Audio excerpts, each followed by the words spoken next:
Are you seriously thinking Medicare is the only thing you need for a healthy retirement? You're not alone. That mindset could leave you missing some crucial health tips and your ability to enjoy the second half of your life. Yeah, Medicare will not cut it, and we're about to share some essential health tips that will secure your health in retirement. The average American, they spend about $14,000 a year on healthcare alone. Healthcare is the number one reason why people end up filing for bankruptcy. There's only so much insurance will cover.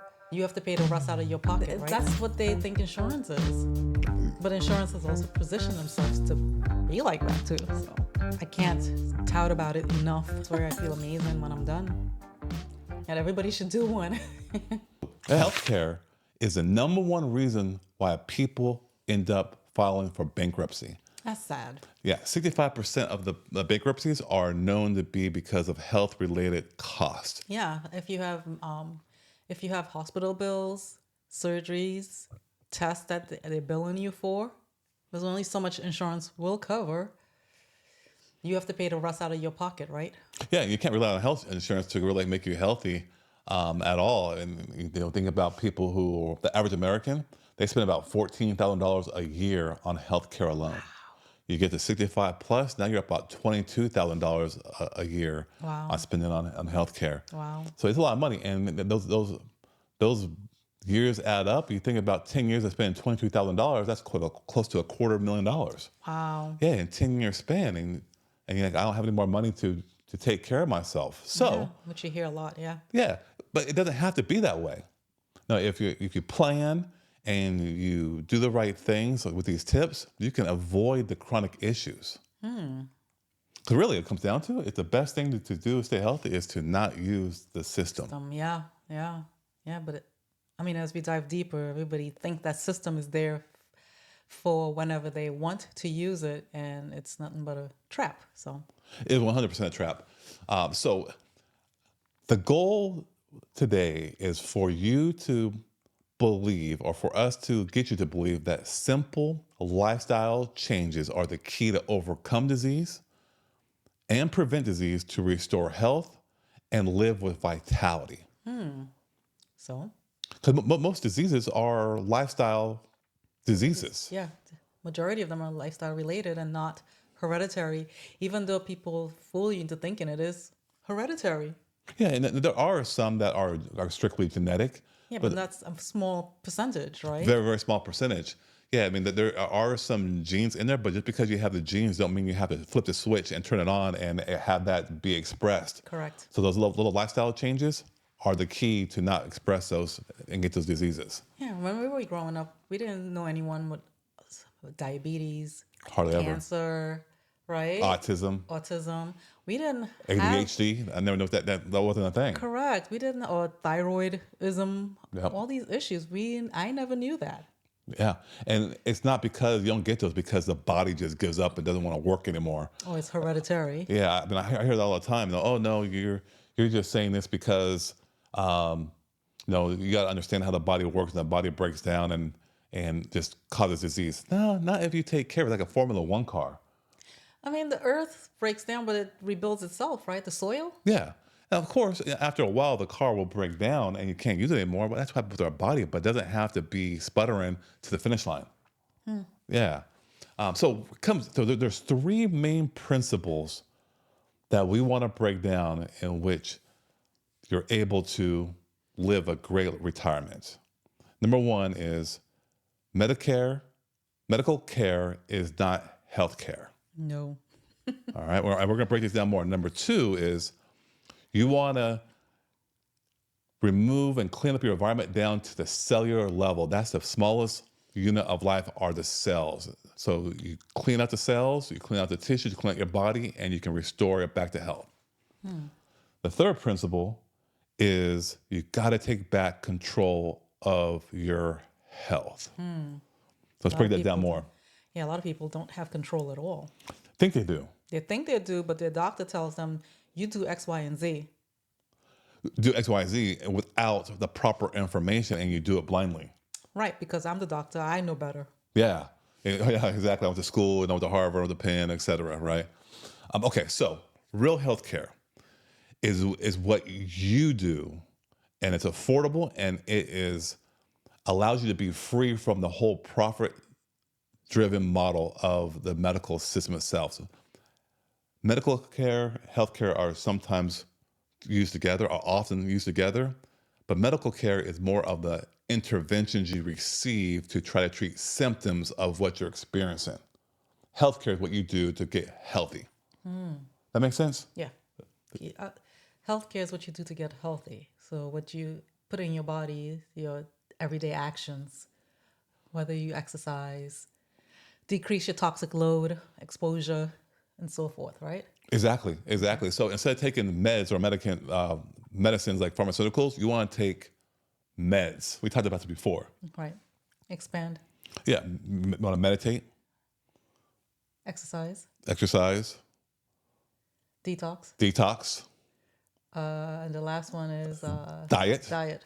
and sleep. Those are the meds you want to be taking on a daily basis to allow your body just to prevent and overcome disease. Very, very simple thing to do. It's not easy, but it's very, very simple. Right. That's the number one thing you can do to do healthcare. Number two is you want to get away from the whole wellness trap of the medical system. Don't fall for it. But they want you to come in for your wellness check, make sure everything is good. That's right. Run some more tests. What happens when you run more tests? You find little problems that they make you think it's big. Yeah, some incidental findings, or something could be even a false positive, or something's going on. Hey, let's just manage this with what? Medicines, some kind of intervention. So you can't fall for that trap about going in for wellness visits, because really the only thing that can make you healthy is you. Right. That's it. Is you. Lastly, is you got to believe that insurance is not a platinum card. Come on. Kidding. People do think that, though. They think I can't go to the doctor, I don't have insurance. And as soon as I get insurance, I'm going to the doctor. And they're going to take care of all my needs. Yeah. And then it's disappointing because they don't take care of all your needs.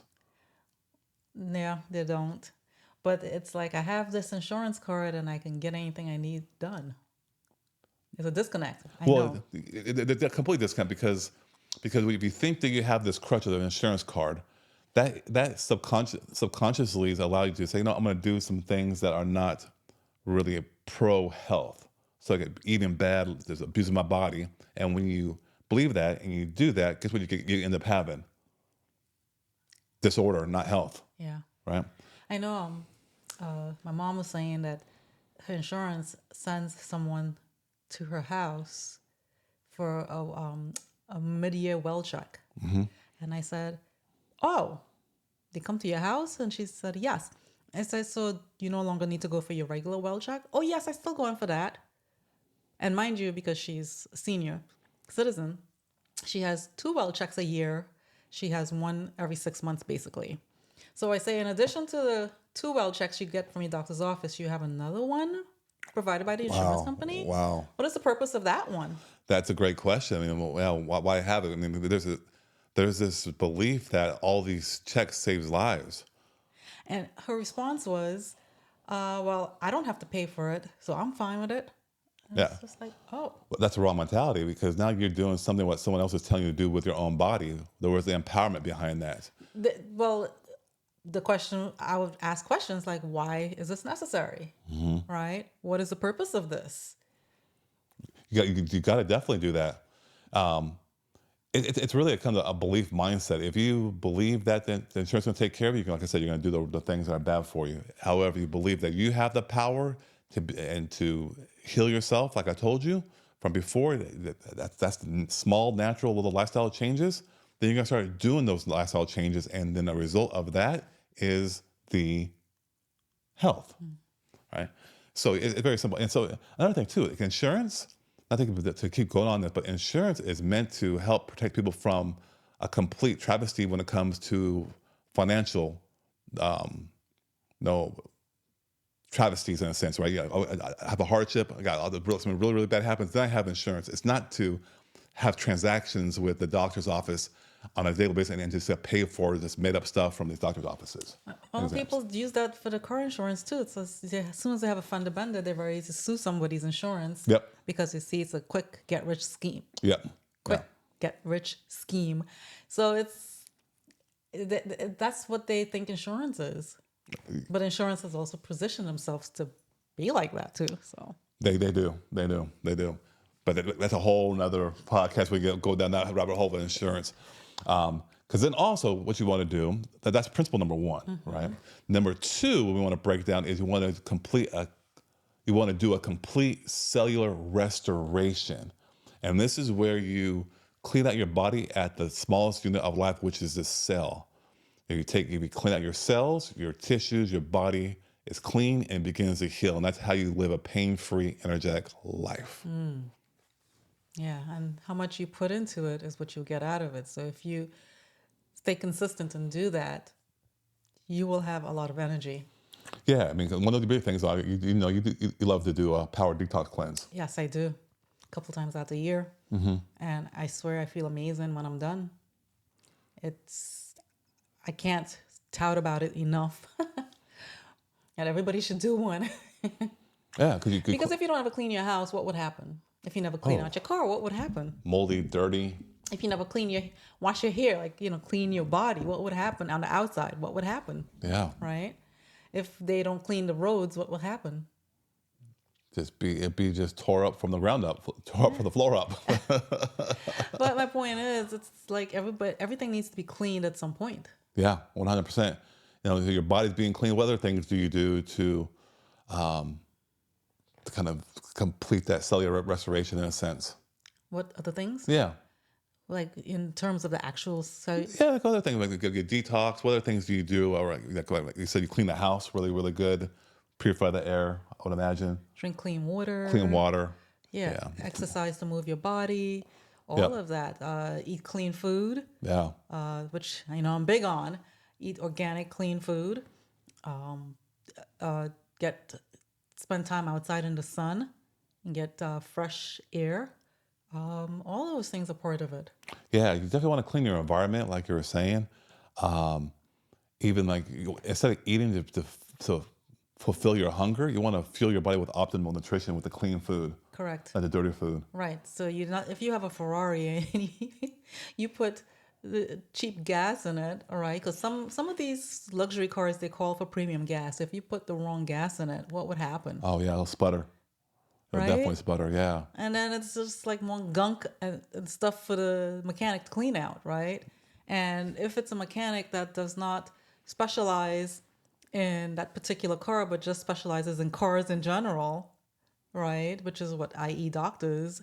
It's like you're just going to do the basics, right? And you're just going to have to manage because you have so many cars out there to take care of. Yeah, right. I get it completely. A lot of times, too, people don't understand that they are toxic or what kind of toxicity they do have. Now, if you're interested in figuring out what kind of toxicity you do have, in the link, there is a free toxic health assessment in a sense. It takes like 5 minutes, and you'll start to realize kind of what the root cause of any kind of problem that you are having. Yeah. It's pretty powerful. Yeah. And definitely move your body. You have to sweat because that's how it comes out too, right? Part of sweating, yeah, it helps detoxify. Yeah. Yeah. So. Yeah. So we blew that number 2 out. And then the third principle is taking control of your health. That way you can address the root causes without the pills and the scalpels and the knives. and what do we mean by taking control? It's meaning by asking good questions. Yeah. Critical questions. And a good doctor will be open to listening to your questions, right? And want to work with you, right? Because if your desired outcome is not to be on any medication, that should be your goal. That should be their goal working with you, right? They work for you. You don't work for them. 100%. That's your doctor, yeah. And when you are working with them, you want to, if you have some kind of ailment or some kind of issue, ask them what the treatment options are and ask them for studies. So what studies do you have on that? And then if they don't have any, say that's okay, I can find the information yourself, and that you'll let them know what your decision is at your next visit.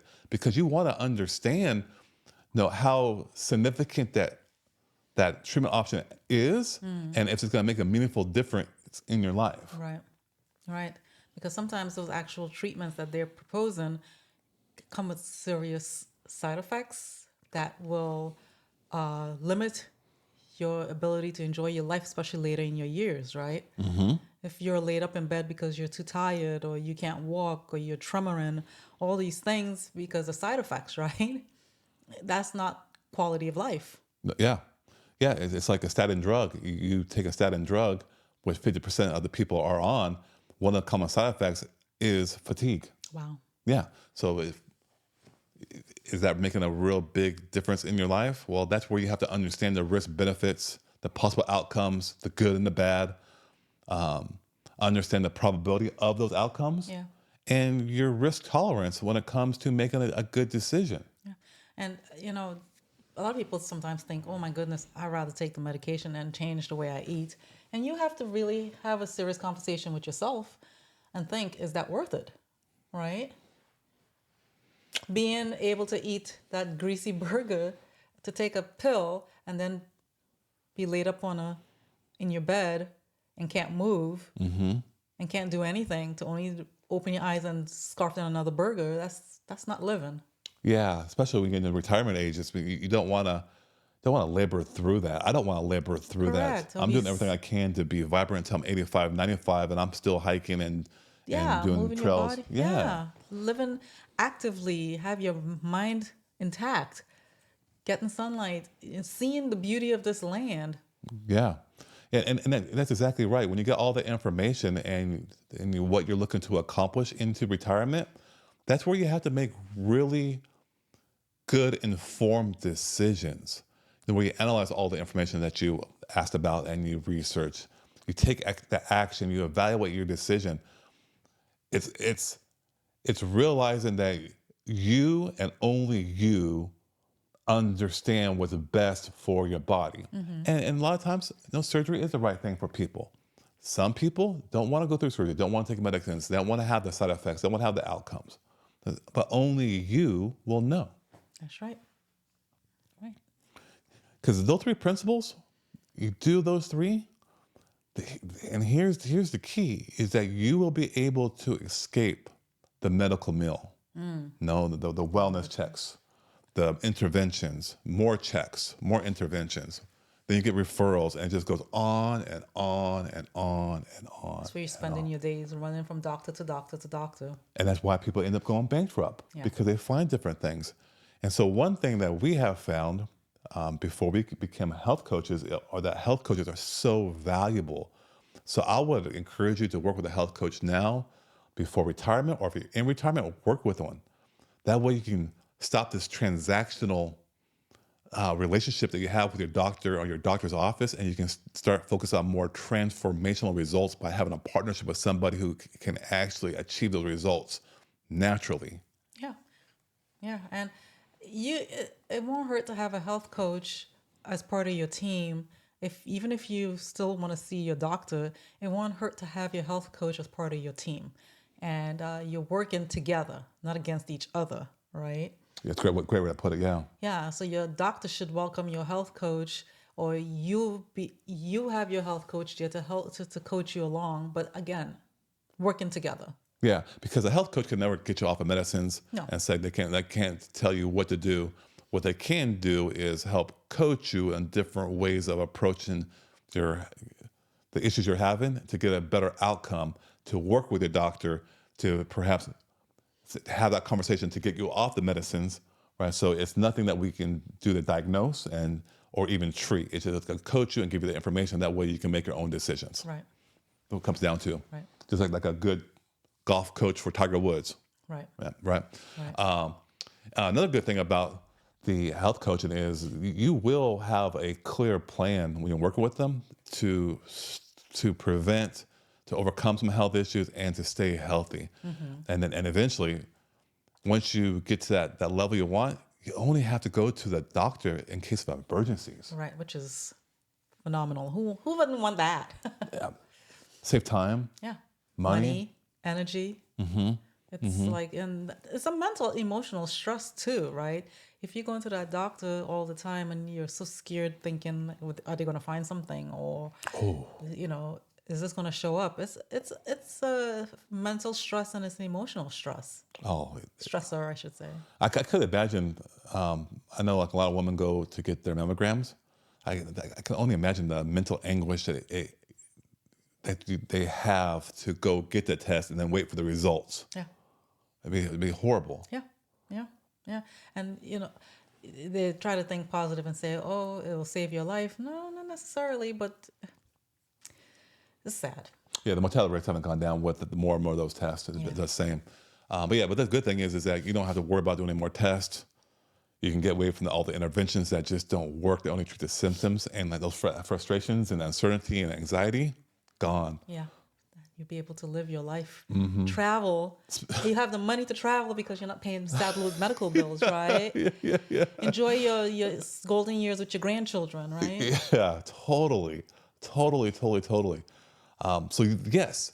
So simple, natural lifestyle changes will allow you to prevent and overcome diseases and live life with vitality if you just follow 3 principles. Right? And the 3 principles of medical care is not healthcare. Not healthcare at all. Do a complete cellular restoration. Yep.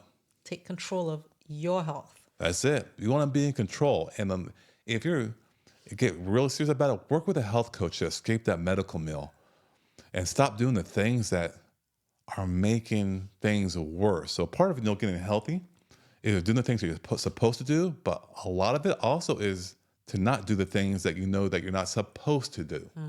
You know? I know when I was growing up, our parents were growing up, when they go to the doctor. When something was wrong. That really sick. And now you go because it's a wellness. Yeah. Even when I was growing up, I only went to the doctor if something was wrong. I didn't go every 3 months, every 6 months, once a year. I didn't do that. There was no need. And I hardly even went to the doctor. I don't go for doctor for cold or sickness, what have you. Yeah, I hardly ever went to the doctor growing up. Yeah. The last time I've been to the doctor was, 12 or so years ago, and that is because I got a vasectomy. That was it. I haven't been to the doctor since. I don't plan on going to the doctor unless I get a broken leg or something. Yeah, unless it's like seriously you have to. Yeah. Because I think when it comes to acute or emergency situations like broken legs or something bad happens, the American medical system is phenomenal. Yeah. But when it comes to managing chronic diseases, not so much. They don't get to the root cause at all. So, hey, let us know what you think. Yes. Thank you for subscribing and commenting below. Let us know your thoughts. Yeah, definitely. And again, like I said, there is a link down below if you want to take a free toxic examination or assessment to see your root causes or what could be causing your root causes of your ailments you may be having.